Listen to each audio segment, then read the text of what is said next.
السلام عليكم ورحمة الله وبركاته.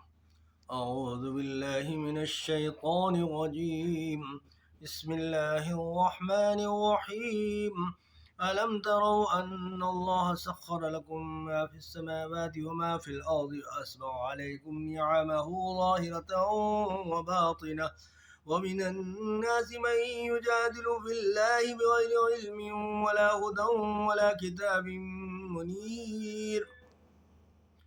وإذا قيل لهم اتبعوا ما أنزل الله قالوا بل نتبع ما وجدنا عليه آباءنا أولو كان الشيطان يدعوهم إلى عذاب السعير. ومن يسلم وجهه إلى الله وهو محسن فقد استمسك بالعروة الوثقى وإلى الله عاقبة الأمور. ومن كفر فلا يحزنك كفره إلينا مرجعهم فننبئهم بما عملوا إن الله عليم بذات الصدور. نمتعهم قليلا ثم نضطرهم إلى عذاب غليظ.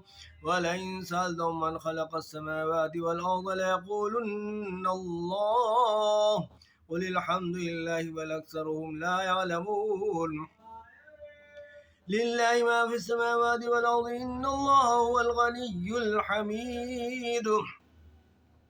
ولو أن ما في الأرض من شجرة أقلام والبحر يمده من بعده 7 أبحر ما نفدت كلمات الله إن الله عزيز حكيم. ما خلقكم ولا بعثكم إلا كنفس واحدة إن الله سميع بصير. ألم تر أن الله يولج الليل في النهار ويولج النهار في الليل وسخر الشمس والقمر كل يجري إلى أجل مسمى وأن الله بما تعملون خبير. ذلك بأن الله هو الحق وأن ما يدعون من دونه الباطل وأن الله هو العلي الكبير. ألم تر أن الفلك تجري في البحر بنعمة الله ليريكم من آياته إن في ذلك لآيات لكل صبار شكور. وإذا غشيهم موج كالظلل دعوا الله مخلصين له الدين فلما نجاهم إلى البر فمنهم مقتصد وما يجحد بآياتنا إلا كل ختار كفور. يا أيها الناس اتقوا ربكم واخشوا يوما لا يجزي والد عن ولده ولا مولود هو جاز عن والده شيئا إن وعد الله حق فلا تغرنكم الحياة الدنيا ولا يغرنكم بالله الغرور.